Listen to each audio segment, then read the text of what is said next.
This is revenue marketing raw. No fluff, no vendor pitches.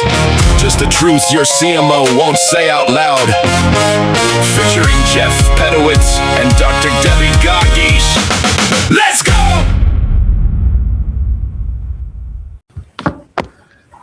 We're live. We're raw. What's up, Deb?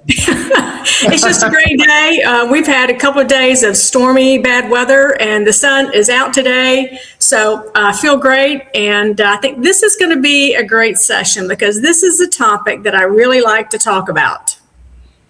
No, it is a great topic. I mean, we're going to be, I don't have time to learn AI. It sounds like I'm talking to our kids who they never seem to have time. I don't have time to do that. I don't have time to go get my doctor's appointment. I don't have time to get my car inspected. You know, well, we're hearing it from adults too. I'm so busy working. I don't have time to learn AI. You know, and we're hearing that from people who haven't got their hands in it yet.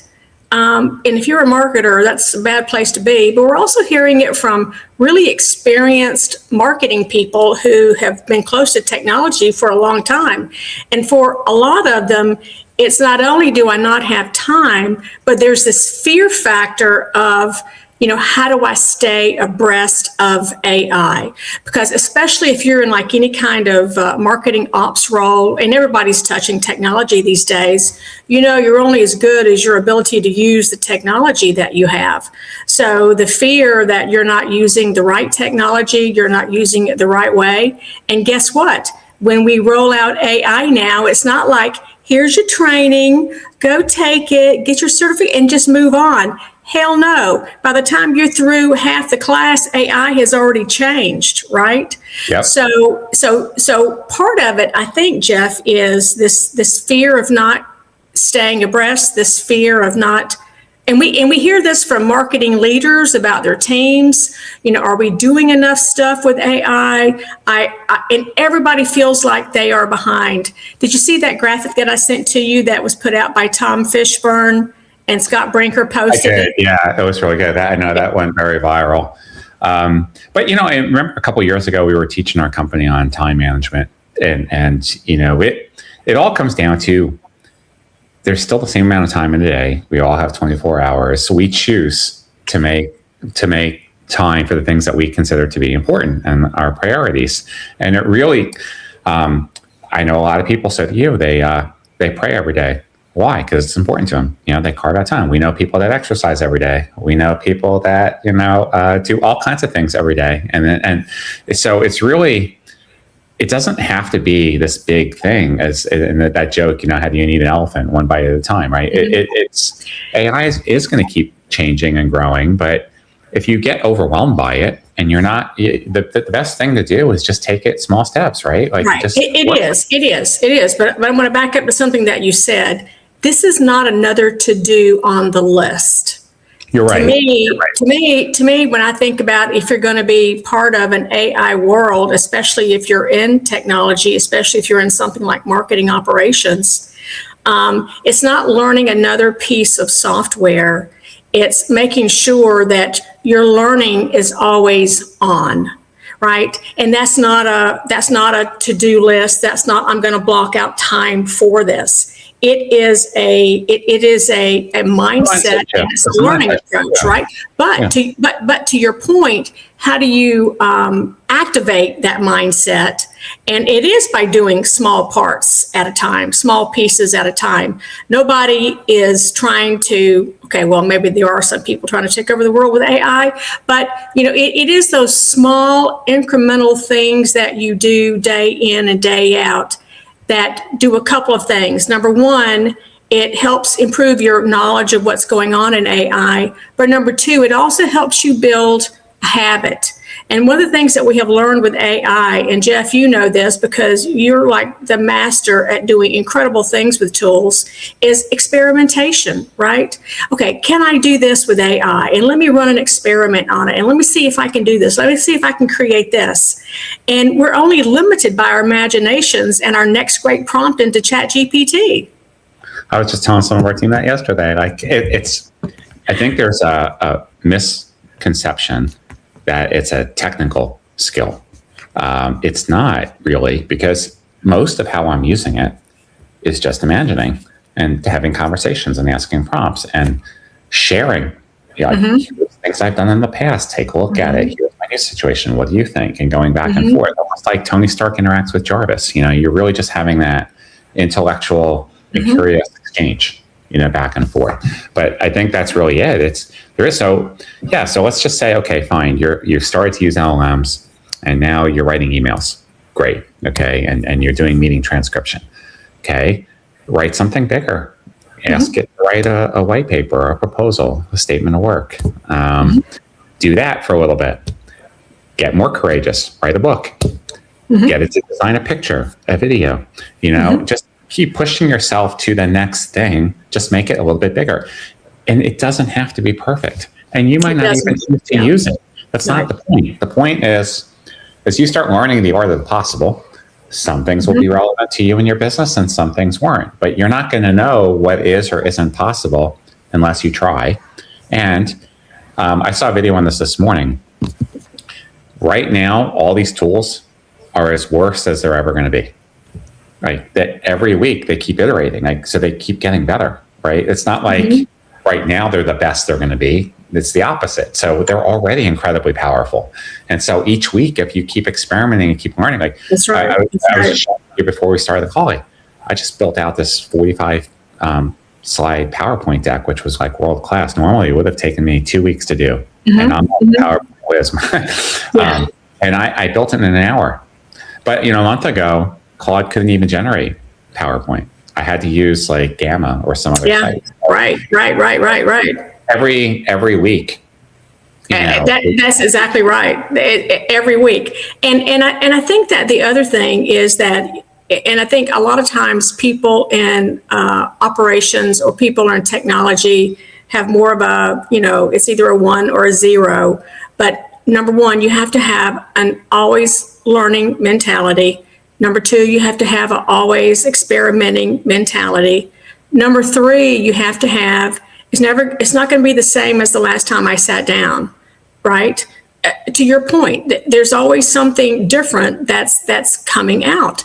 So creating these habits of, that constant experimentation, that's how you stay in it. There is no mastermind in your company who knows all there is for AI. There is nobody. There may have been somebody like that for Salesforce or HubSpot, but for AI, there is no one guy or one gal that you go to who knows it all. It just doesn't exist. Oh, because it's also it's an Etch-a-Sketch, right? It's rewriting and improving upon itself every week. But those that get started now, you're going to be much more ahead of the people that are still waiting or not. And I think as leaders, though, we have to be more intentional. So the mindset is, how do I start really working constructively with my team each week and get this experimentation engine, this innovative engine going? Start using part of your team. All right, guys, we're going to take a half an hour. Let's play. All right, let's share. Okay, let's try that. Yeah. And you got to give people permission to fail, permission to experiment. Yes, don't get me wrong, like governance is important, right? We don't want them doing things that would potentially be harmful to their companies or to customers. But if you sign up for any of these enterprise or team versions, your data is going to be secure. So it's not going anywhere. It's not going to be like trained on it. But you gotta eliminate that fear factor. And there's a lot of extra work leaders have to do, because you said it when we started the call, people are afraid for their jobs. They're like, well, aren't I training this to replace myself? Well, to a degree, that might be true, but the jobs are going to keep evolving. So if you keep learning, you're going to be doing even more sophisticated things a year from now. If you don't do it and you wait and you refuse to learn, well, yeah, you're going to get replaced, because it's not but it's more likely you're going to get replaced by someone that knows how to use these tools. Yeah, let's talk about it. Let's talk about it from a perspective of a super busy marketing ops person, right? Who is front and center on the technology, and it's not that they're afraid, but they're really more afraid of the keeping up, right? Not starting, not beginning to use it, but how do we talk to that person who says, I am drowning in technology right now. break it down for me. Is it still going to be curious, do small experiments, try small things? I mean, what is it, Jeff? Yeah, I'd say, well, you take a typical marketing ops person now, they're responsible for multiple systems, usually at least 3, and they have all these different reports and they have these huge tickets and task lists to manage. They barely get time to be specific. Start there, plug in Claude or ChatGPT to the environments that you're running and just start every day. Okay, what are my highest priorities? Which tickets should I be working on right now? So instead of being overwhelmed by all the systems they have to log into, let the systems tell you what you should be focusing on. And then as you get more comfortable, because our team now is all the assessments and things that we're doing, we're automating that. We're building out basically monitoring systems.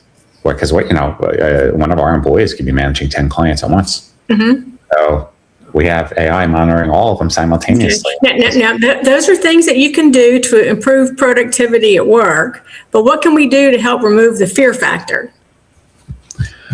Well, I think showing them that they get time back. It becomes more fun again. They get time to think. Because they really don't get time back, Jeff. Come on. Oh, Have you ever met a marketing ops person who got time back and was sitting there, I can go out and smoke a cigarette or go have a drink now or something like that? That doesn't happen, right? Well, I guess I would disagree. They're going to be as busy as they were, regardless. They're still going to be crazy busy. Something's going to fill that hole. Well, that's why I think when we talk about marketing ops, that's why you're going to get time, you're going to save time on that thing. But the pressure that you have from time as too many things to do is still going to be there. I mean, that is the environment they work in most of the time. Well, I think you're also describing a modern business environment in general where there's expectation to do more with less. Okay, I agree with that to a point, but I also think as we can get more control over the things that we're doing, we do have more quality time back to think and to engage. I think it's a healthy balance. I agree with that. If we can take things that suck out our best thinking, and then we have time for better thinking, the more strategic thinking, whatever that needs to look like. I just honestly, Jeff, we've been saying that forever about technology, and all I see is I still don't think it's necessarily giving people back that time, because there's going to be another task that's going to be thrown at them regardless. And so statements like that now just irritate the hell out of me. They do. That's the people that sell this shit, that's what they say. But the reality is that I can only speak from my own personal experiences with Irish Time Frame, and I absolutely have. You're a CEO, Jeff. You have a lot more ability to say what stays on your plate, and to some degree, you know what I mean. But somebody, if I'm a director of marketing ops and I'm managing 3 systems, and then I've got AI, and it's going to help me save time in this one area, you can bet one of those 3 systems is going to fill that bucket of time pretty quickly. That's all I'm saying. Look, I won't dispute that as the CEO. I have a lot more discretion over how I choose to spend my time and what I do versus someone else being handed assignments. I'll acknowledge that. But because of my wide-ranging amount of responsibilities and the things I have, it very mentally taxing as an executive when you're switching back and forth between, okay, I got to work on contracts, I got to do a presentation, I got to go manage my team, I got to go look financially, whatever it is, and these are things that I think many executives in similar roles do spend their time. You're a marketing executive, you're dividing your time. You have budget meetings, you have sales meetings, product launch meetings, and you're doing all these things. So I'm just using it even more than a personal assistant. I'm reframing how I do my job. So I'm actually having more fun because I'm realizing not only can I do my job better than I've ever done, I have more time to dream and create about what the other things are. And am I as busy as I've ever been? Yes, but in a different way. So I'm able to do more, but at a higher quality, not just do more to do more. Right. So look, I'm only sharing my personal experience, not because no. I totally get it, and I also feel the same way. I'm just thinking about the worker bees, right? If I'm on a marketing ops team, I just don't have as much, flexibility. There's going to be another thing on my plate. That's all I'm saying. And I'm just asking, does it work? It works one way for us, but does it really, equate that way to somebody lower level on a marketing ops team? It's an age-old argument. I still think a big part of this comes down to choice and how you're choosing to tackle the problem and solve your time. I agree. Accept the fact that you're going to get more work. Your boss is going to give you more work. There'll be another system to run. Right. But you can choose how you're going to approach it and where and how you're going to learn and leverage AI to help you, not necessarily do it all for you, but to interact and help. And if it's something that would have taken you 4 hours, you can now do in 20 minutes. Okay. Then take advantage of it now. Will over time that extra 3 hours get filled up? Sure. I'm sure it will. But at the same time, I find it hard to believe that you're under attack all day long, 7 days a week. I think you're given a bunch of work, and there's competing priorities, as there always. Only we work 7 days a week, Jeff. Only if you run an own company, you're working 7 days a week, right? But the grass isn't greener always either. People go. No. I totally agree. And they say, well, gosh, my job is really stressful here. My boss expects me to run 4 systems. And then you go over to this other job and you find out, oh, well, they also expect you to run 4 systems or 5, and things change all the time in business and as well in life. So, but a lot of this is, but again, I started this by talking about time management. It's easy to make excuses all the time. I don't have time to exercise. I don't have the time to eat well. I don't have the time to spend with my friends. I don't have time to spend time with my significant other. I don't have time. I still think it comes down to a choice, where we choose to make our time. I mean, I agree, Jeff. I agree. At the end of the day, how you show up to your job and how you do your job, that is a choice. And if you choose to have a job that, treats you like that, that's a problem. And if you choose to push back and make sure that you can do the things that you need to do and how you need to do them the right way, that's great. And so I was just saying that in the context of AI, we've got people who are new to it, and then we've got marketing ops professionals who've been in it, from day one, and even they have a fear of being left behind. So I think sometimes just getting rid of all the, oh my God, and saying, let's just keep it simple. It's not like another piece of software. Let's recognize that. It requires always on learning. It requires constant experimentation in small pieces. It doesn't have to be these gigantic jumps. And then the more you can apply it to what you do and what your team does, the better, right? I mean, so open and interact with them. I mean, look, I can show you my, you've seen my browsers before. I mean, I have like 30 windows open, but I have Claude open, Perplexity open, ChatGPT open, Copilot. I'm using them all. And I'm in and out of them all day long. Matter of fact, now I have them all working as teams. I take my output from Claude, I feed it into ChatGPT, I have it evaluate that, and I feed it over to the other one because I'm trying to get the very best. And because these systems all answer things in slightly different ways. So they do. This is my team of expert advisors, right? This is my CEO club here.